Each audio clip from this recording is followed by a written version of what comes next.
Welcome to The Debate. Our source material today takes on a really vulnerable and, I think, existential examination of singleness. It goes so much deeper than just, superficial dating talk. It really tackles the deep psychological conflict of being alone, especially against the backdrop of American culture, which, as the text points out, is all about speed, success, and this constant comparison. It's a really compelling piece. It forces you to confront that tension, right, between our fundamental human need for connection and the often painful reality of being by yourself for a long time. It asks us to look at this state as more than just a phase, but as this existential position that demands either you just give into it or you find some profound sense of self. Exactly, and that right there is the core of our debate today.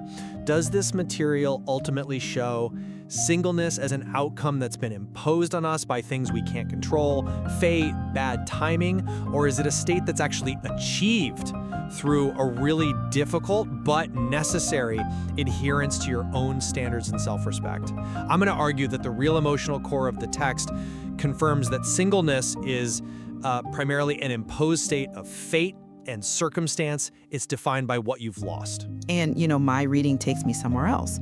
While I absolutely recognize that pain is the starting point, I find the material's most powerful argument is actually about agency.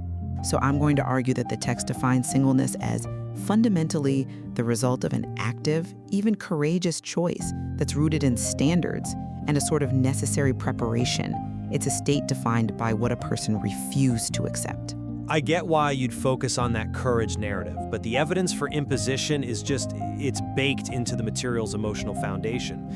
The very first thesis, the emotional hook, is that deep down none of us wanted to be single. And if that's the foundational truth, then the state itself is fundamentally undesired. The text says it explicitly. Life chose it for us, not the other way around. And it backs this up by pointing to all these external failures. Circumstances pushed us here. Timing failed us, and the final word on it, that fate placed us in a position called single. This isn't just background, it's the defining condition of the present. But that initial admission of pain, that we never wanted this, that's just recognizing we're human, isn't it? I mean, we're wired for partnership. But to say that the entire long-term state is defined by that first loss, I think that fundamentally misreads the journey the material takes us on. It moves from a kind of passive complaining to a very active self-definition. But the pain isn't just initial, it's sustained. And that continuing ache is what proves it's an unwelcome state. The material talks about this deep loneliness, this realization that independence doesn't cancel longing, and just the sheer exhaustion of being tired of being strong alone. The text even calls these expressions of freedom and independence, what is it? Comforting lies. Just a psychological shield against a reality that's not wanted. This kind of pervasive, constant longing is proof that the heart was never meant to live in isolation. And so solitude is just an unwanted result of betrayal and bad luck. That is a very powerful summary of the emotional cost, I'll give you that. But focusing only on the desire for connection, which is, a constant for everyone, it kind of obscures the transformation that the material is all about. While that initial loneliness might be imposed, the text reframes the continuation of being single as an ethical act, an act towards yourself. The material explicitly says being single is not a failure. And why not? Because it's the result of conscious, self-protective choices. It's the price you pay for refusing to settle, the decision to refuse to stay where you are not seen, and having the self-respect to refuse to shrink just to be chosen. If you're actively setting those boundaries and refusing to compromise your core self, you are choosing your current state over a bad alternative. But those refusals, as noble as they sound, don't they also sound a little bit like retroactive justifications for a really uncomfortable situation? I mean, if the material is saying that feelings of loneliness and invisibility still persist, even with these high standards, then the standards are secondary to the real problem, which is fate. The standards are just a reaction to the imposed state, not the cause of it. The fact that loneliness persists just shows how deep our need for connection is. It doesn't cancel out the agency and the choice to wait. I mean, this state, which feels isolating, is pretty clearly framed as preparation. It's a necessary forging of patience, of discernment, of boundaries. The text has this really uncompromising moral clarity when it says that being alone is inherently better than being with the wrong person.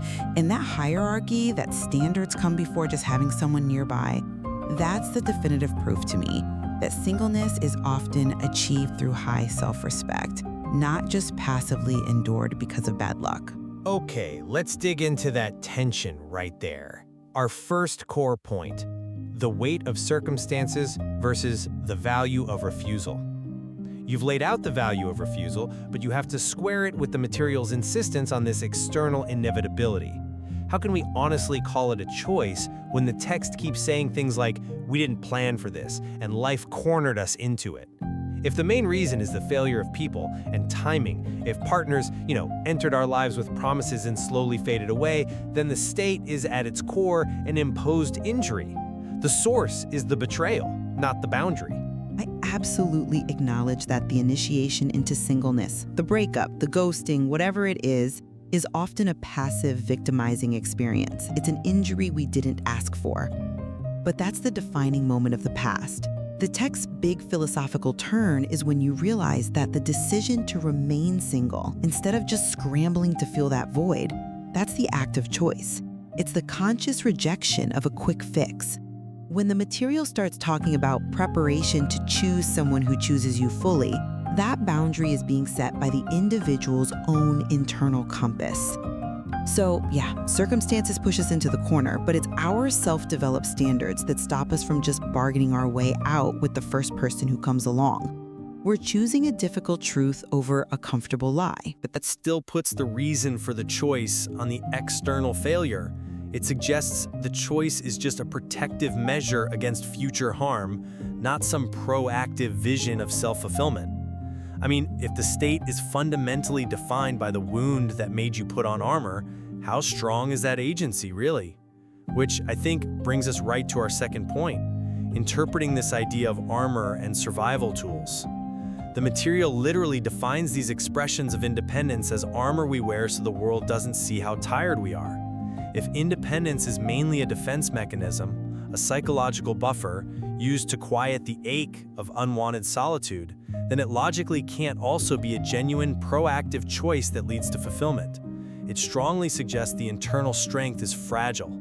It's a facade, designed for show and for, managing an unwanted reality internally. See, that interpretation focuses too much on how the tool got started, and it ignores what the tool actually does.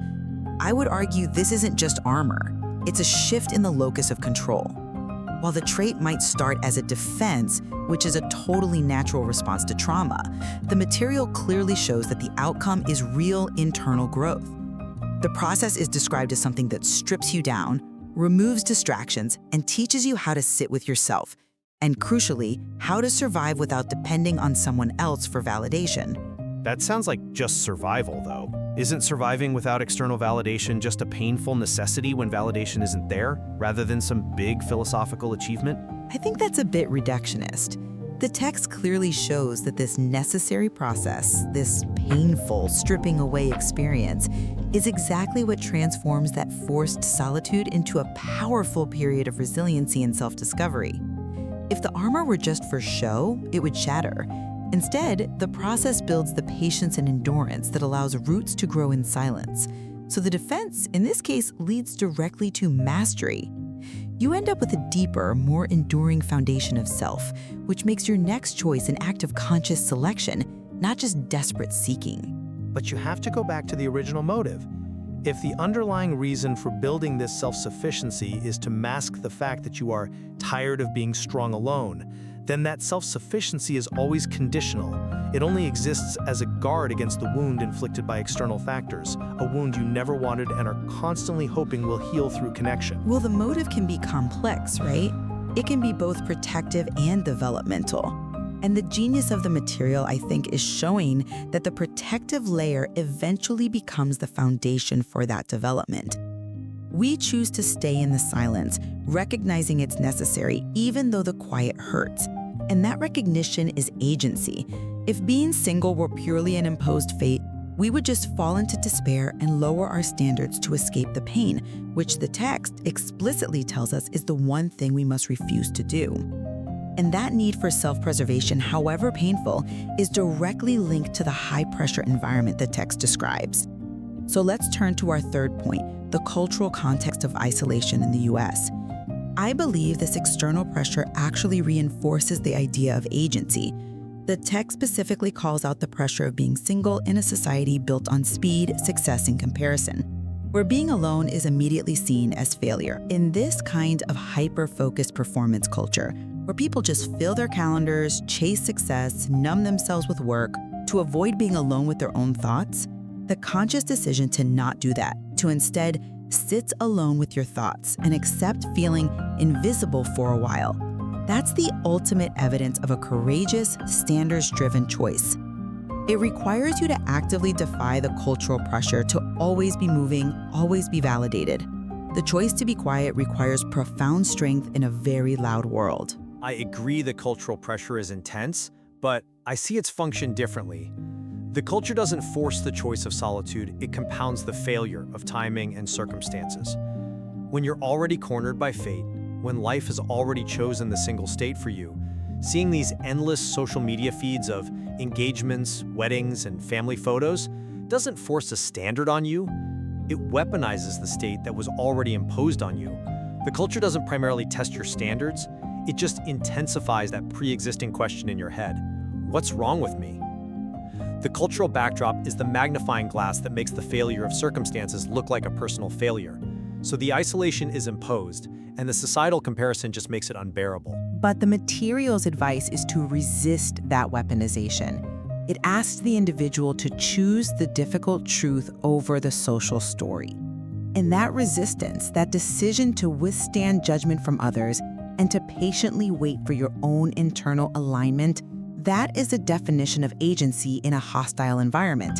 I mean, if it were truly just imposed fate, the easiest path would be to compromise your standards and conform to society's expectations, just to stop the pain of comparison. The person who stays single despite the cultural shame is making a very powerful choice. That choice is a noble act, no doubt, but it's being applied to an imposed situation. If you're forced to stand still while the world moves fast because the right partner hasn't shown up, it's still the failure of timing that put you there. The cultural comparison just adds insult to the injury of it all. I would counter that standing still is sometimes the necessary conscious choice to make sure you're aligning yourself, not just sprinting toward the wrong person because you feel anxious. The whole point of the quiet chapter is to make sure you're running a race toward meaning, not just running away from loneliness. Well, that idea of internal alignment brings us to our final point, defining the quiet chapter. We can agree the material frames singleness as a quiet chapter, not the final chapter. Right. And I see that phrase as incredibly instructive about the internal work that's happening. It's not silence as an absence, it's stillness for concentrated effort. And I would frame that quiet as implying you're waiting for external alignment. The person is described as being prepared, which suggests a fundamentally passive state of readiness before the real action, the relationship, can begin. The energy is focused inward, yes, but the trigger for the next phase is still external. You're waiting for the next event, which the text confirms can arrive early or late. I have to strongly disagree with the idea of it being passive readiness. The material defines what happens in the quiet. Roots grow in silence, healing happens in stillness. This is an uncomfortable, active process of building resilience, figuring out your boundaries, and developing that internal strength we talked about. It's the active alignment of yourself to make sure that when the next person does arrive, the foundation is strong enough to keep them. It's the conscious, difficult work you do to prevent repeating past mistakes caused by desperation or lack of clarity. The preparation is the point of the chapter. But if the text emphasizes that the purpose of this preparation is to be ready for the moment when love stories arrive, then the ultimate definition of success is still dependent on an external, unpredictable factor. If the preparation could stand alone as the successful conclusion of the chapter, then the text wouldn't spend so much time talking about the deep, persistent longing for that external arrival. The quiet is defined by the anticipation of its end. I believe the quiet is defined by the truth you learn within it. That profound truth that being alone is necessary to make sure the next choice is meaningful and not just a fear-based escape. It's about creating self-sovereignty before partnership. Ultimately, my argument comes back to the universal, undeniable emotional weight of the material. Deep down, we never wanted to be single. This enduring, pervasive longing confirms that the state is fundamentally a result of external betrayal, the failure of circumstances, of timing, not some proactive internal desire. We find ourselves in this position, defined by that imposition, and then we build the noble standards and the defensive armor to cope with it. And my conviction rests on the material's philosophical courage to move beyond that initial unavoidable pain. It goes beyond just lamenting by defining the state as a profound standards-driven choice. It teaches that singleness isn't a failure, but the courageous adherence to self-respect and the necessary preparation for a genuine aligned connection. That courage, especially when you measure it against intense cultural pressure, transforms what was maybe initially imposed by fate into a state that is maintained by powerful self-respect. This discussion really does illuminate that deep conflict, doesn't it, between the universal human desire for connection and the very high, often painful standards required to achieve a meaningful connection. It does. And it leaves the listener with a critical question to reflect on. Is your current state of solitude defined primarily by what happened to you, the betrayals and the bad timing, or is it defined by the courageous standards and boundaries that you currently refuse to accept? Thank you for this insightful discussion. My pleasure, as always.